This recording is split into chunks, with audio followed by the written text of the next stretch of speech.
Kentucky had a chance to get back on track tonight, and, well, in the second half, they blew it about as badly as they could have possibly blown it.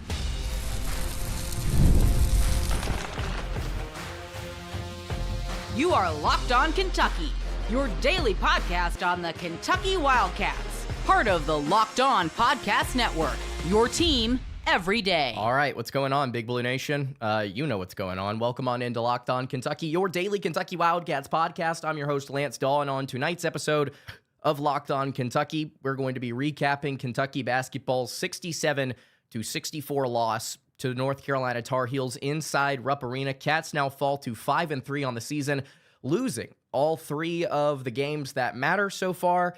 And tonight we're going to be having some very serious conversations about the future of this program, and with Mark Pope at the helm, because we are now a season and change into it. And this is about as bad of a start that Kentucky could have possibly asked for. Everything has gone against them. And tonight they had a perfect opportunity to go out there and find themselves a big win over a respectable opponent, and yet they blew it. Over 10 minutes in the second half without a field goal. We'll get to all of it. Today's episode is brought to you by Game Time. You can download the Game Time app. You can create an account. You can use code LOCKEDONCollege for $20 off your first purchase. Thank you guys so much for making Locked On Kentucky your first listen every single day. I want to remind everyone out there that we are free and available on all platforms. If you're watching on YouTube, I would greatly appreciate it if you subscribe to the show. We are broadcasting live, obviously, after the end of this game. If you are listening on podcast, I would also appreciate it if you subscribe there as well. Gentlemen, if this continues the way that it's going right now, we might be looking for a new head coach next season, because the Wildcats spent way too much money on the talent that they have acquired this offseason to be scoring 64 points at home against Caleb Wilson and the North Carolina Tar Heels. Cats shoot 1 of 13 from beyond the arc. Brandon Garrison hitting the only outside shot of the game. Yelovich going 0 for 3. Aberdeen going 0 for 3. Williams missing a couple of shots that were wide open. Chandler going 0 for 2. Dawe missing his only outside shot in this game. I don't know what else to say to you other than this is about as bad as Kentucky could have possibly imagined to start the season. The Cats can't shoot. They could not rebound in this game. They could not defend at the rim late when it mattered. They could not buy a basket for over 10 minutes in the second half. Over 10 minutes. Mark Pope, known for being an offensive guru, known for being able to put out kids on the floor, doesn't matter who they are, and he's still dropping points. And against Michigan State and against North Carolina, Kentucky has failed to execute even at an average level on the offensive end. And I understand the value of Jalen Lowe. I understand the value of Jaden Quaintance. I understand the value of guys like Mohamed Diabate. For you to not be able to score more than 64 points at home, and you shoot 1 of 13 from 3, it's about as bad, again, as you could have possibly imagined. There's no saving grace here. There's no silver lining. There's no positive outlook.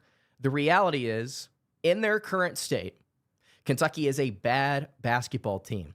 They're bad. They did enough on the defensive end to win this game, albeit against a North Carolina team that is dysfunctional, that cannot find fluid offense, could not find it in this game. They did enough, though, to win, and yet on offense, they could not buy over 10 minutes at home.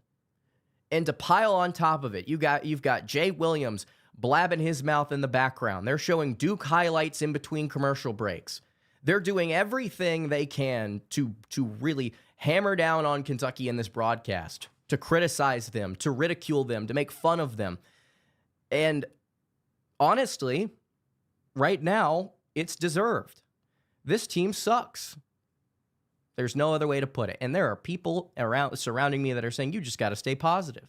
You just got to try and deliver a positive message to the fans, to the people watching, to everyone that tunes into your show. You just got to find a way to stay positive. There's no positive outlook on the future of this program with Mark Pope at the helm if you can't score more than 64 points at home and you shoot 1 of 13 from 3. If you can't tell, I'm sick. Like pretty sick. And I am trying to temper myself still. Like, I'm trying not to get myself worked up over a 64-67 loss at home where you shot 2 of 16 for your final 16 shots. You shot 34.8% in the second half. 34.8. What the hell was Mark Pope doing? What the hell was this team doing scheming up plays in this game? It was horrendous. There were so many different trips down the floor where Kentucky just did not look like they knew what to do with the basketball. North Carolina slowed this game down to a snail's pace. Kentucky elected to play it, and they could not execute. And on top of this, with Mark Pope, you get up in this game by what ended up being a comfortable margin in this contest. And then you sub, and you immediately get outscored by 7. You immediately let up a run. You immediately let North Carolina come back into the game, and then they take the lead. I will never understand why this man subs the way that he does. I understand that players do have to sub. You'll also note that not a single player on this blanking roster finished with more than 3 fouls tonight. There was no need to play certain players so many minutes. There was no need for it. Honestly, there wasn't any need for Garrison to play 9 minutes, period. There was no need. There was no need. Marino should have been out there the entire game. I do not understand the way that he wants to run his subs because it kills momentum. The way that he's doing it just kills momentum. They were not running competent plays in the second half. They could not grab a board. North Carolina in this game finished with 20 offensive rebounds and 22 second chance points. Again, guys, there's no other way to put this. Without JQ, without J-Lo, without Mo Diabate, even with those guys, I question whether or not this is a competent basketball team because right now they suck. This team sucks. They are bad. They cannot shoot. They cannot grab rebounds. They will not get out in transition. They will not do the little things right. They will not bring enough energy consistently to the game. This was a perfect opportunity for you to get right back on track to go into Friday with some momentum against Gonzaga. You're going to get curb stomped in Nashville. Curb stomped in Nashville if this is the way that you want to play and you're not even trying to be competent from beyond the arc. Half the shots Kentucky took were crazy rushed. Some of them were wide open. I will say that. But there was so much in Dick Vitale, bless his heart, was so right on the broadcast, talking about how Kentucky needs to have more patience. They need to have more patience with the outside shooting because they're catching it and they're fogging it up as soon as they get an opportunity.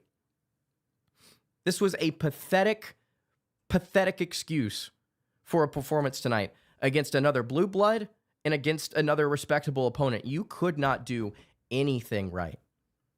Humiliating for Kentucky.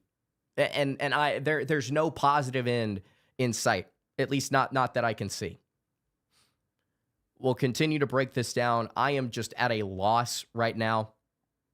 Before we do it, though, I need to tell you guys about our friends over at Omaha Steaks. This will make you feel a little bit better the holidays. Always feel a little easier when you already know the perfect gift. Not anything Kentucky related. Omaha Steaks makes it really simple, though, for you. Whether you're treating yourself this season or sending something memorable to family and friends, Omaha Steaks delivers handcrafted perfection right to their door. This week is the best time to jump in. Their cyber sale is here, and deals are huge. You can give Omaha Steaks as a gift. The reaction is always the same excitement when the box arrives, and even bigger smiles when everything hits the grill.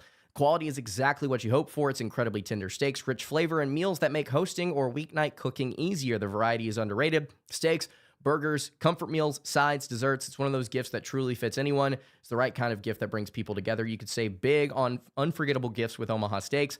Visit omahasteaks.com for 50% off side-wide and an extra 20% off select favorites during their cyber sale.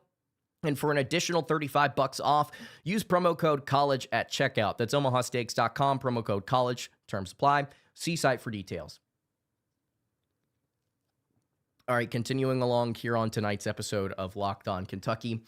We are powering through. It's a sick episode of Locked On Kentucky with a lot of you guys watching in the live chat. A 64-67 loss to North Carolina at home.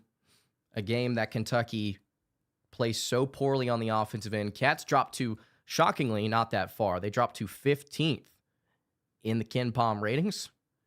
They now have the 20th offense in the nation, 13th in defense, so they only dropped one spot there, and their projected record only drops by a game, which is kind of surprising. And they are still almost have a clean 50-50 shot to beat Gonzaga this weekend. I don't know how on earth computer models still like this Kentucky team. I don't understand it. But they are hurt. They are lethargic. They are slow. They can't shoot. They can't rebound. They can't do anything right. And the most bizarre thing to me, and I said heading into the season that the money that Kentucky spent on this roster would not define the success, right? The money that Kentucky spent on this team is not going to define anything. It's the talent that makes me think that there are expectations, which I think that is still true. It's never going to be the amount of money that you spend on a roster. It's the talent. And there are so many different examples across the NBA to point to say teams without talent that spend money don't have expectations. Teams that have talent that do spend money have expectations. About the talent, it's not about the money. With this Kentucky team, you brought in a 5-star shooting guard, a 5-star center. You brought the what was the preseason SEC Player of the Year back in Otega Oweh. 6th Man of the Year over from Florida. Didn't have a great game tonight. Has been a vital piece to this team because Kentucky's been hurt at point guard. Speaking of point guard, you brought in an all ACC point guard from Pitt. You brought in a lottery pick center. You brought in a key junkyard dog piece from Alabama. You did all of the things right to put together this roster to make it good. And they can't execute. The team does not seem to play well. They don't know how to run offense consistently. They can't hit outside shots. They can't get open looks. Tonight, I thought they played pretty good defense, especially on Caleb Wilson, who finished 5 of 19 shooting in this game. But it still wasn't enough. They could not stop Visar, who finished 8 of 12. They could not stop key outside shots in big moments, specifically from guys like Powell, Dixon. This was just a bizarre game, man. That Kentucky, again, went over 10 minutes without scoring a basket. I'm sorry that I'm continuing to repeat myself over and over. I don't know what else to tell you guys other than that there's not a single thing that this team does incredibly well. Computer models continue to love them. The on-the-court results say otherwise. You have now lost the 3 games that matter to start the season, and you roll into Gonzaga on Friday with, in my mind, no shot at winning. Like 0 shot at winning. Because you're not going to give enough energy. This team is playing like they either don't know or they don't care. And we can sit here and we can complain. I think rightfully so, by the way, that our starting point guard is out. The thing that kind of makes everything go. We can sit here and complain. Starting point guard is out. Your lottery pick center that changes the way that this team operates defensively. He's out. But they're out. You have to find a way to win with this roster. Now, if this team is still good enough to beat teams like Carolina at home, they're better on paper than 1 of 13 from 3. But again, we're not playing. The game is not played on some graph paper. The game is not played on a computer. The game is played in real life. And right now, this team is not giving enough. This is a bad team. Somebody else says North Carolina is trash too. North Carolina, hats off to them. I still think that they are a respectable NCAA tournament team, they're not very good. They're not very good. Some really bad shot selection in this game. They also could not get into a rhythm offensively until it mattered, unlike against Michigan State, by the way. But this UNC team is not that good. It's the same thing with Michigan State. That's a beatable team. It's a team that can be defeated. Last year, all Kentucky did in these tight games against big-time teams was find ways to win. And this year, it seems like Kentucky is doing everything they can not to win. Completely flipped the script from a season ago. Does not make sense. Let me do this real quick. Bam. Welcome to the Shadow Realm, brother. Yeah. At this point, just get Hawthorne in. I'd like to see Braden Hawthorne play. If Kentucky can't find any consistent offense elsewhere, why not let Hawthorne have some minutes out there? UK is not going to the tournament. Please prove me wrong, Kentucky. Yeah, Kentucky is still an NCAA tournament team, barring the most disgusting fall off that we have ever seen. In which case, Mark Pope will be fired. He will be fired. Right now, through three games that matter, Mark Pope has not gotten his team to find a way to close out. He just hasn't. And it's bad. It is really, really bad for him right now to not be able to figure this thing out. And he continues to say, we'll be better. We're going to be better. We won't accept this. He might not, but the players are not reciprocating that energy on the court. They're not playing like they don't want to lose again. It's slow. It's lethargic. It's confused.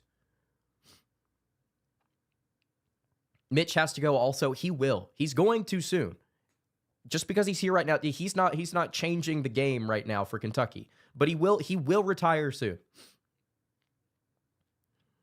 Players could care less, someone says.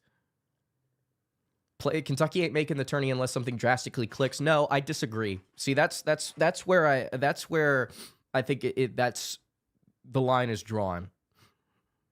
Because Kentucky has so many games left against mid competition in the SEC, especially at home, where they will find enough on their resume to get into the NCAA tournament. Team finishes with 18 wins or more, they're going to do it. And again, they are playing poorly right now, but they will still, I think, they could sleepwalk their way into the NCAA tournament as like a 9 seed. They could still do that. Like, absolutely do that. They will make the NCAA tournament. And again, if they don't, Mark Pope will be immediately out the door. Immediately out the door.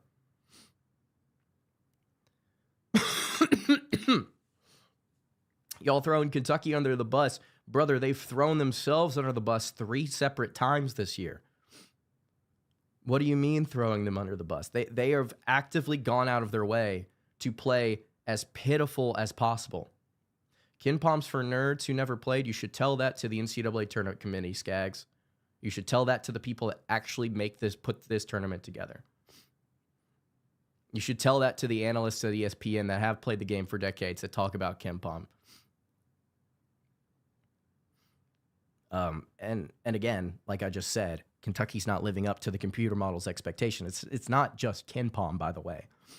It's not just Ken Palm. It was also human expectation. Who are the 9 dudes if you would play if all are healthy? That is the best question we have gotten tonight. Let's do this. Let's write it down. I would play Dawe. I would play Aberdeen. I would play Lowe. I would play Jaden Quaintance. I would play Marino. I would play Chandler. So we're at 6 now. I would play Yelovich. And I don't think that Williams provides anything as far as like stretch 4 stuff goes because, I mean, they both can't shoot right now. So that's 6. Give me, I'll take Diabate. And I will take, you know what? I will take Cam. And then who am I missing? If everybody's healthy, that's 1, 2, 3, 4, 5, 6, 7, 8. Oh, no, that is 9. Okay, so Owe, Aberdeen Lowe, JQ, Marino, Chandler, Yelovich, Modi, and Cam. Those are the 9 guys that I would play. I wouldn't play Jasper. He's not physical enough to be out there playing well consistently. I would not play Trent Noah. I would not play Brandon Garrison at all. So, yeah, that's what I would do.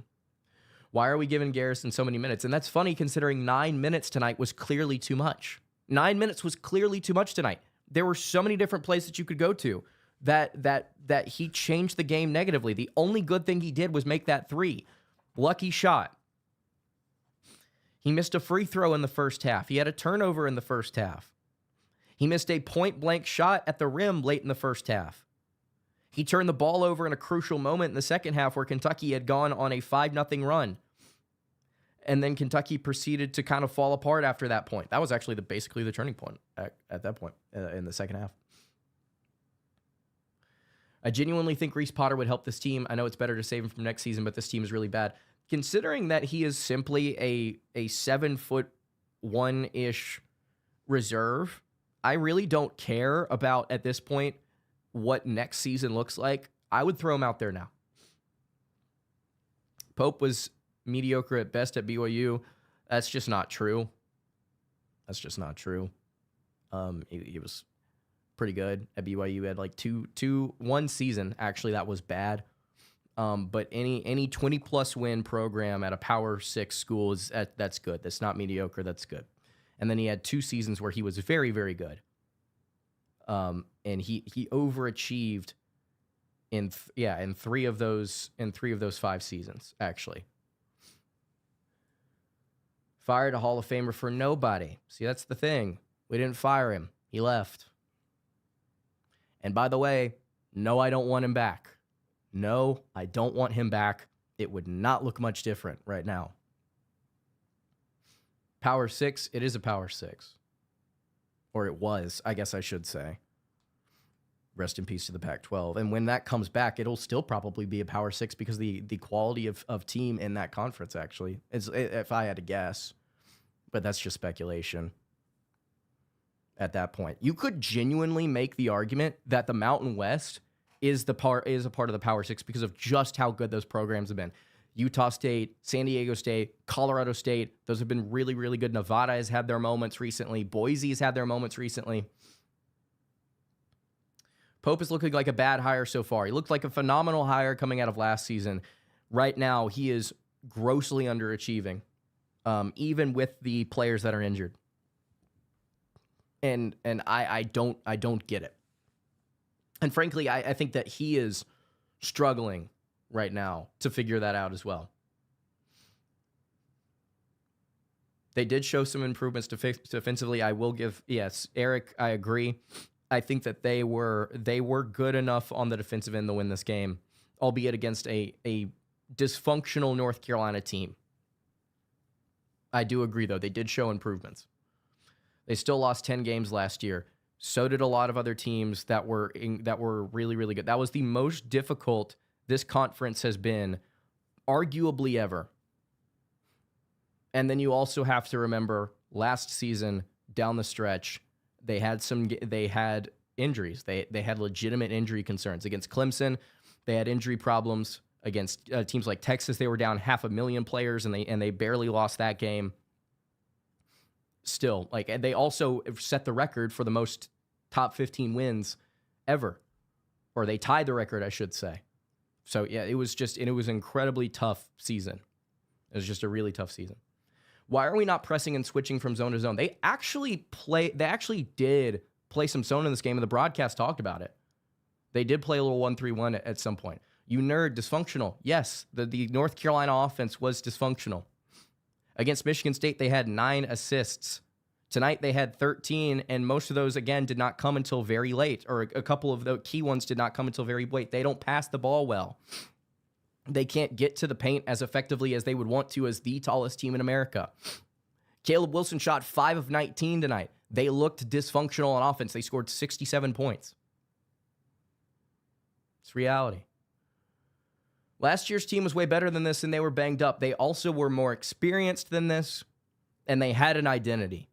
They were put together, and they had an identity from the jump.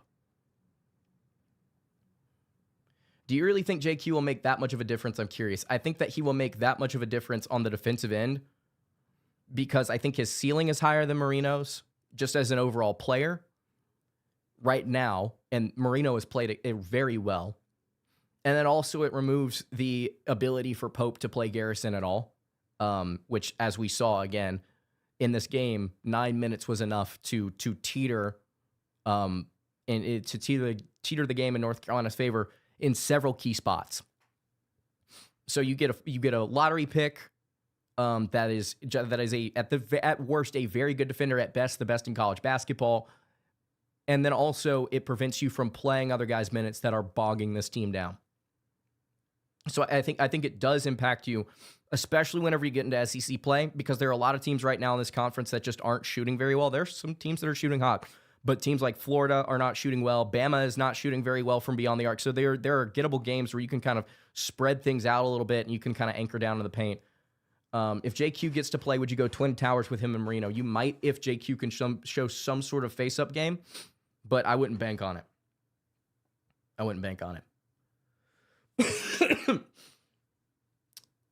Kentucky beats Gonzaga and Indiana next soon. Man, I would hope. We'll continue to break this one down here in a second. Before we do it, though, I'll tell you guys about our friends over at Game Time. The World Cup is coming back to North America for the first time since 1994 with 48 teams for the first time ever. It's going to be huge, but let's be honest, getting tickets is usually the hardest part to events like that, and that's why the Game Time app is incredibly clutch. It's finally giving fans a real advantage when it comes to snagging seats. With Game Time, you can track price drops in real time, get alerts when great seats open, and buy tickets the moment they hit the app. Puts power back in your hands and makes going to the World Cup realistic instead of impossible. Take the guesswork out of buying World Cup tickets in every match, concert, or event with Game Time. Download the Game Time app, create an account, use code LOCKEDONCollege for $20 off your first purchase. Again, download the app, make an account, use code LOCKEDONCollege for $20 off. Swipe, tap, ticket, go. Game Time. All right, wrapping up tonight's episode of Locked On Kentucky here on a live edition of the show. Why didn't Dawe take the last shot? It's a great question, Sir Noble. I don't actually know myself. I thought Dawe actually played fine tonight. I thought that he was actually pretty good. You talk about patience with his offense. He was patient tonight. I thought he made some really good decisions. Still shot 6 for 11. I think he could have been a little better than that, but still, I really was not. I liked the way Dawe played tonight. I was pleased with his performance. Aberdeen missed way too many open shots, man. We know what a simple pick and roll or pick and pop is? Can we block out? It's a great question. I don't know. Be honest, do you think JQ plays? I could easily see him being talked out of risking re-injury to preserve himself for the league. Why would he even be inspired to suit up? I don't necessarily know what Kentucky has paid him in terms of money, but if that kid doesn't suit up and just opts out from the season, he will not be getting anything from Kentucky. In fact, I would imagine that there would be some sort of lawsuit signed, especially if a contract were in place with Quains. So I think that there's a monetary incentive for him to go out there and play. I also think that there's an opportunity to put more on tape because the way that the draft is trending right now, there are a lot of different freshmen in college basketball that are overperforming relative to what their expectations were coming into the season. So I think his draft stock is at stake. And then also, I think there is some human aspect to this. It's not all transactional. My guess is the kid's going to want to play as soon as he can. And that's based on what we've heard about him wanting to get out there and play. He's just sort of kind of forced himself into practicing at various points, despite what Mark Pope has wanted. So I think he will play. And I will continue to say I think he's going to play sooner rather than later. So I think that he will. If Lowe doesn't come back, we will S. I'm assuming Ronald's going to say suck there. And you know what? To be honest with you, yeah, if you can't get the one point guard you had on your roster back, probably not going to have a whole lot of chemistry moving forward. What happened to the floppy action? Stale one-on-one on offense. I agree. It's a great question. I don't know. Kentucky went from gold standard to the gutter. BYU still seems thrilled with their new coach. I don't think Kentucky's in the gutter. But, I mean, Kentucky hasn't been the gold standard for half a decade now, right? Since 2021, they've just kind of not been the gold standard of college basketball. It's hard. It's hard to keep a dynasty going. It's not just Pope's fault. It is the landscape of college basketball. It was the flaming out of Calipari. And right now, I am just at a loss as far as what Kentucky's chemistry issues are, because with the way that they performed last season, do you chalk it all up to those guys were just seniors and experienced? I mean, I guess, because right now Pope can't figure it out. And even with the injuries, he should still be able to figure it out at home against North Carolina instead of going 1 for 13 from 3 and not making a basket for over 10 minutes in the second half. I mean, it's just, there's no other way to put it. It's inexcusable. 2 months from now with a losing record and quad 1 wins, lol, what is that? I don't even know what you're trying to say, Brock. Losing to Indiana is going to be embarrassing. They're going to have to play well defensively. They're going to have to play well defensively. It's sad that I'm getting used to them losing. Welcome to the club. I mean, I've been doing this show for, this is my 5th season now. And the best thing that I've seen them do is go to the Sweet 16. Like every year, it's been pretty mid. As far as regular, or as far as not regular season results, because they had some really good regular season results, but it's been mid in terms of reaching the expectations of the fan base. I am constantly battling with a disappointed fan base that is, I think right now, rightfully upset and consistently disappointed relative to the expectations they have and relative to the expectations that the coaches and the players say that they have. This has been a consistently underperforming program for the entire time I've been doing the show, and it's difficult. Cope harder. I don't think it's coping. I think it's just reality. I don't know what else you want from me, man. I mean, the more pressing thing right now for me is that to make sure that I don't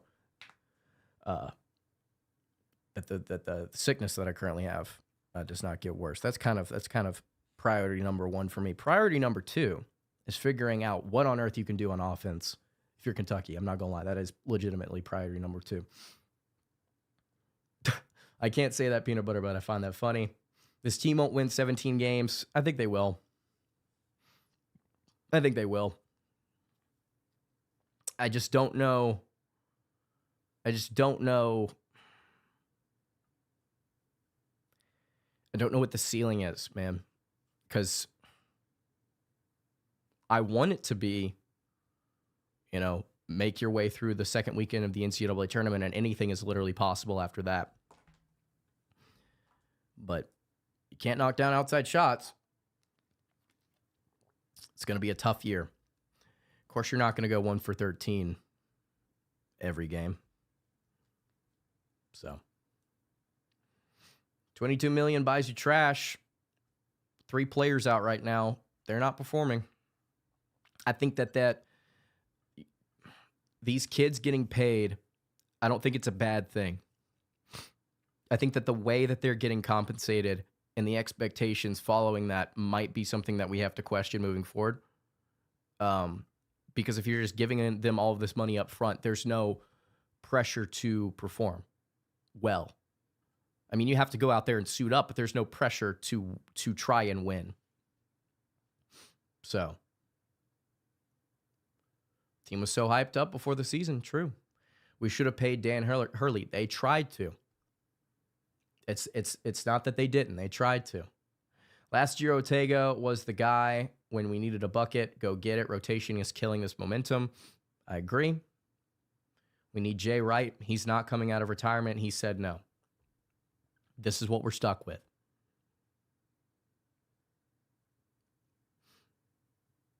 NIL money should be performance-based. That is exactly what I'm saying. I agree. If you can pay players, you can find the players for poor effort. I don't necessarily know if you can find players, but the contracts have to be incentive-based. They have to be. Unfortunately, that's really hard to enforce across the sport because there are going to be some programs that just say, we're going to pay you regardless. and it's going to make the market, I think, lopsided in terms of competition across the board. It's not possible.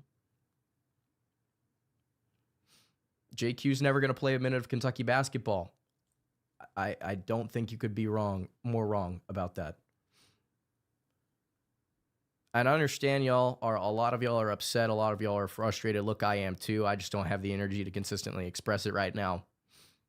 But I mean, hey, there's no other way to fix this other than just find a way to shoot better, I guess. I don't know what Kentucky does other than just try and get healthy and see if things change. Because right now this team is just not very good. They're just bad. What were Pope's post-game comments? I'm sure that they're going on right now. I went live as soon as the game ended, so we're going to have to see. A reminder to everybody as we close out, as frustrated as we might be, and I'm right there with you, at the end of the day, it's college hoops. Got to try and find some pleasure in it, try and find some joy in life. It's not the end-all, be-all. But I will say, as a fan of this team, I am upset. I'm disappointed. There is no positive for me right now. Because again, let me close out with this. There's no positive given the expectations heading into this season for this team to be a national champion. Ship contender, I should say. That's not there right now. And I don't know if it comes back. I don't know. They're just bad. That's going to do it for tonight's episode of Locked On Kentucky. You can follow the show on Twitter at Locked On UK. Follow me on Twitter at @LanceDawe_. And follow the show over on Instagram. That is at Kentucky Podcast. Thank you for watching, Jake, by the way. Any questions, comments, concerns, you can leave those in the YouTube comments below. You can hit me on the socials. I will see you all tomorrow for another episode of Locked On Kentucky. Hope you guys have a great rest of your evening. And God bless. Get some rest, y'all, will you? It's past midnight. It's time to go to bed.